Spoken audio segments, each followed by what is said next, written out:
The pot roast was getting cold, but my mother kept refilling everyone's wine glasses as my brother Mike continued his performance.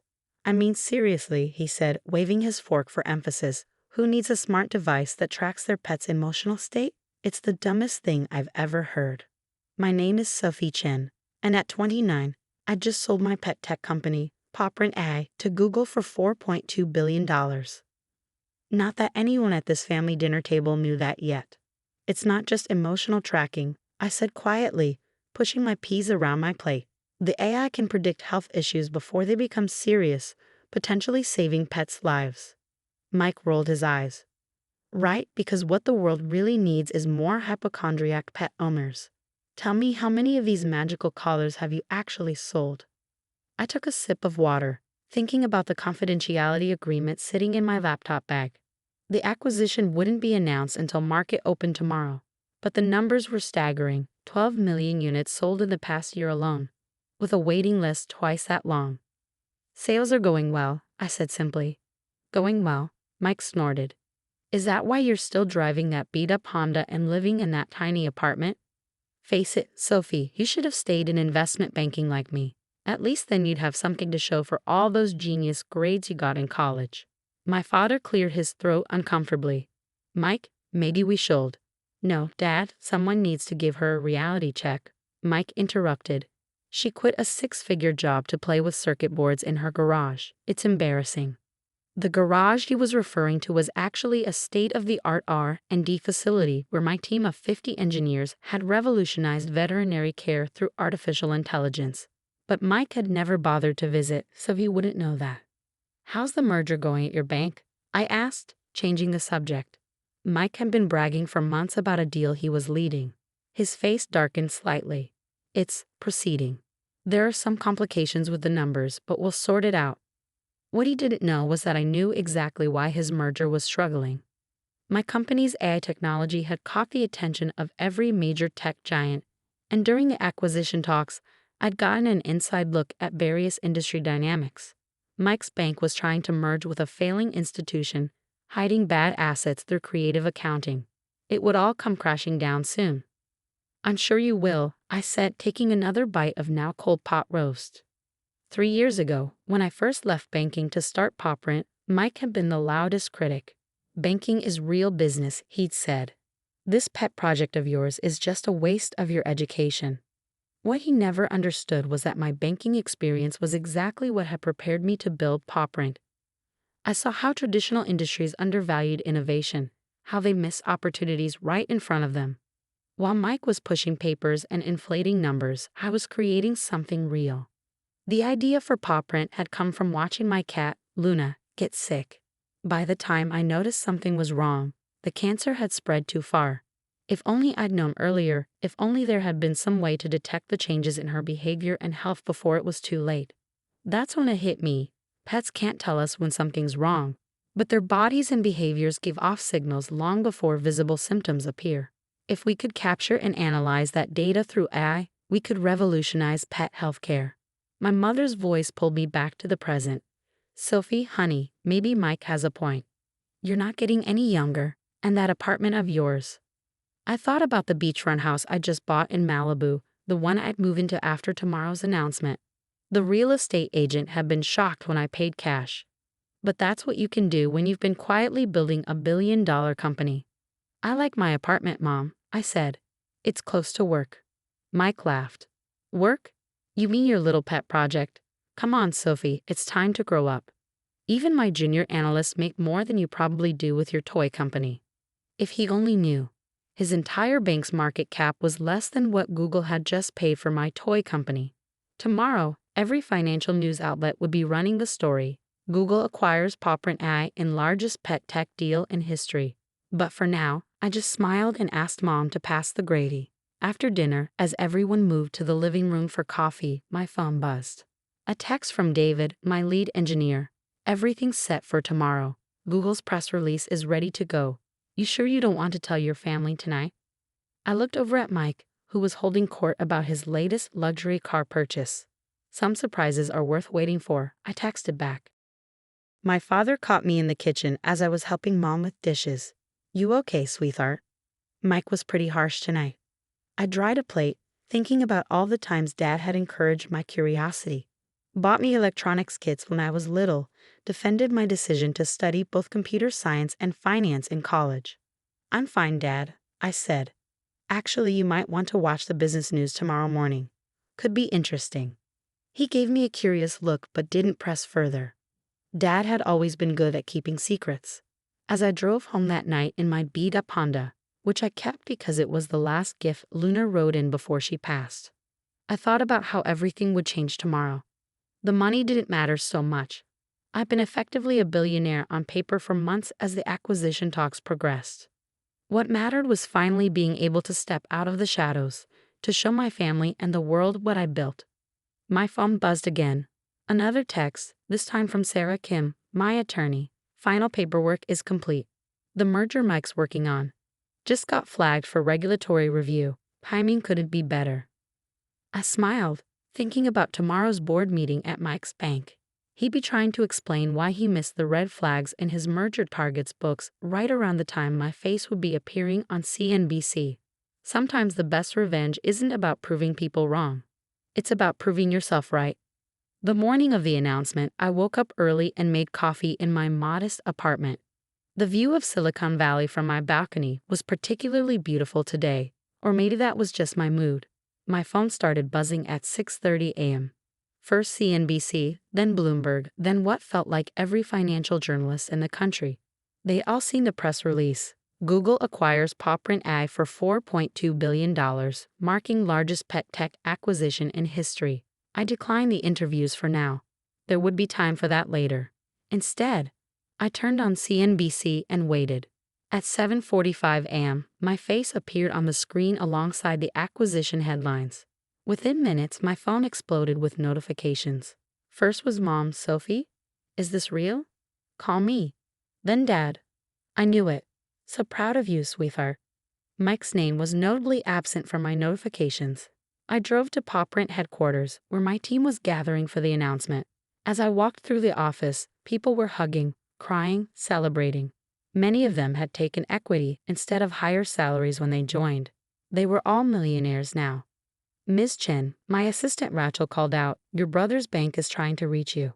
Apparently, they're interested in investment opportunities." I smiled. "Tell them to contact Google's corporate development team. We're a subsidiary now." The irony wasn't lost on me. 3 years ago, when I was trying to raise my first round of funding, I'd approached Mike's bank. He'd laughed me out of the building, telling me to come back when you have a real business plan. Now his bank was desperate for a piece of the action, but it was too late.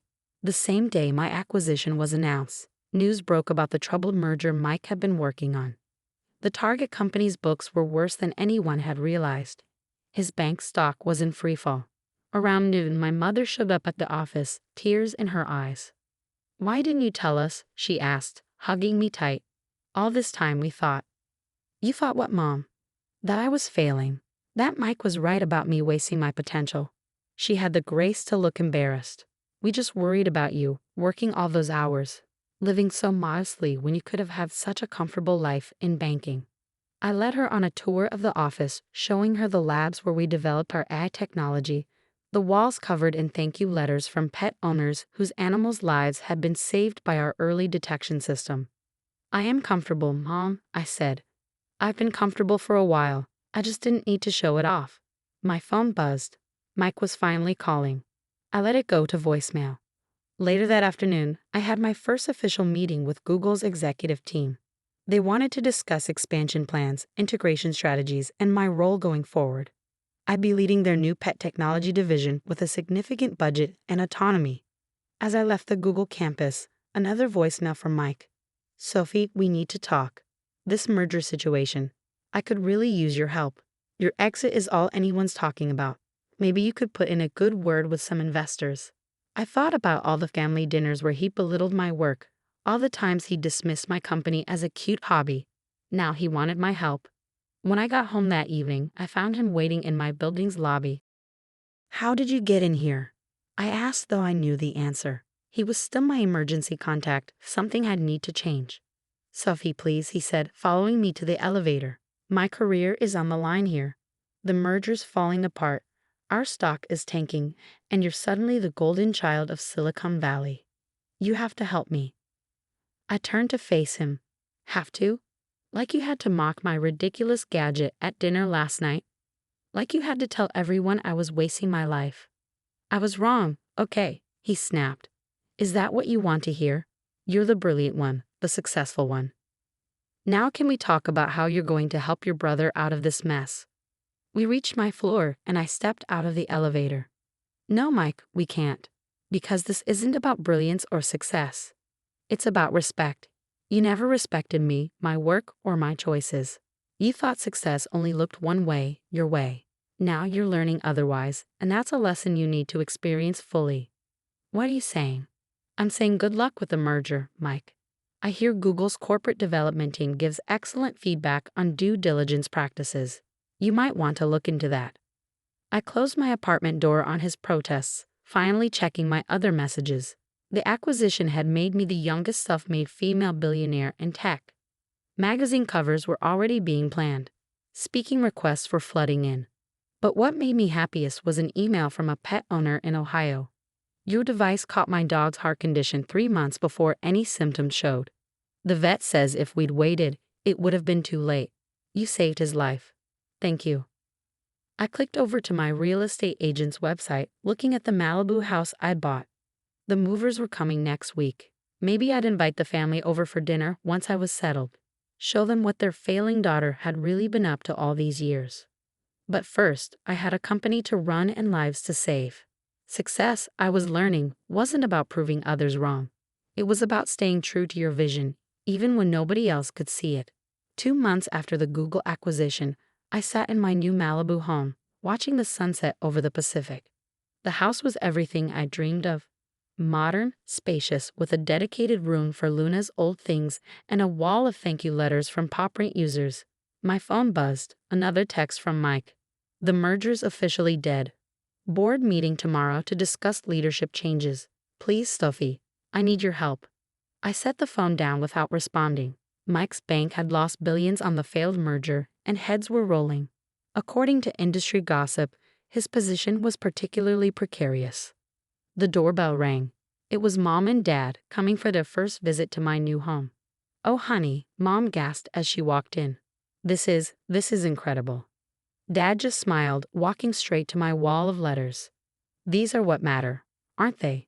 He said, reading the stories of pets saved by PawPrint's early detection system. They are, I agreed. The money's nice, but this is why I built it. We sat on the terrace for dinner, prepared by the private chef I'd hired, one luxury I decided to allow myself. As we ate, I could see Mom struggling with something. Mike's in trouble, isn't he? She finally asked. His choices put him there, Mom. Not me. But you could help him. With your connections now. I set down my fork. Mom, do you remember last Christmas? When Mike spent the entire dinner telling everyone how I was throwing my life away. How I'd never amount to anything in real business. She nodded slowly. The whole time he was saying that, I was in final negotiations with Google. I was already worth billions on paper. But instead of telling him that, I sat there and took his abuse. Do you know why? Why? Dad asked quietly. Because I wanted to see who he really was. Not who he pretended to be when he needed something, but who he was when he thought I had nothing to offer him. The next morning, I drove to Mike's bank for the board meeting. Not to help him, but because Google was considering acquiring some of the bank's technology assets in the wake of the failed merger. As the new head of special projects, I'd be leading the evaluation.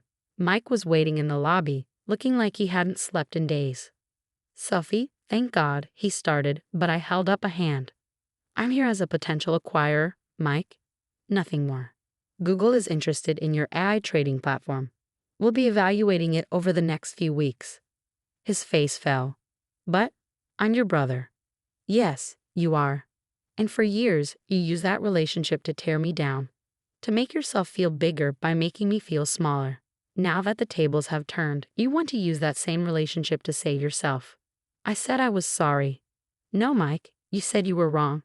There's a difference. Sorry means understanding the harm you caused and wanting to make amends. Wrong just means the outcome didn't match your expectations. I walked past him to the elevator, remembering all the times he'd made me doubt myself, all the family dinners where he'd dismissed my dreams. The board meeting was brief. Mike's team presented their technology, trying desperately to impress Google's new pet tech division head. I asked pointed questions, exposed flaws in their system, and watched my brother squirm as I demonstrated a level of technical knowledge he never knew I possessed. Afterward, I found Dad waiting by my car. "You didn't have to be so hard on him in there," he said. "Yes, I did. Not for revenge, Dad. For his own good. Mike needs to learn that success isn't about putting others down or taking shortcuts. It's about building something real, something that helps people, or in my case, helps pets." Dad nodded slowly. You remind me of your grandmother. She built her business from nothing, faced all kinds of discrimination, but never lost sight of why she was doing it." I smiled, thinking of Grandma Chen and her fierce determination. She'd been the first to invest in PawPrint, writing me a check and saying, "Make something that matters." That evening, I sat in my home office, reviewing acquisition proposals for Google. Mike's bank's technology wasn't worth buying. Too many corners cut, too much emphasis on flash over substance. Just like Mike himself.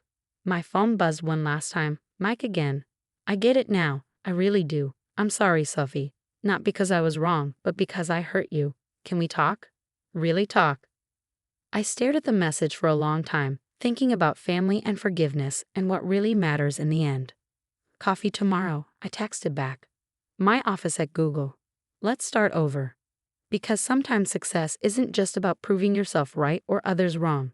Sometimes it's about showing others a better way forward, even if they have to fall first to see it. As I looked out at the ocean, I thought about Luna, whose illness had inspired all of this.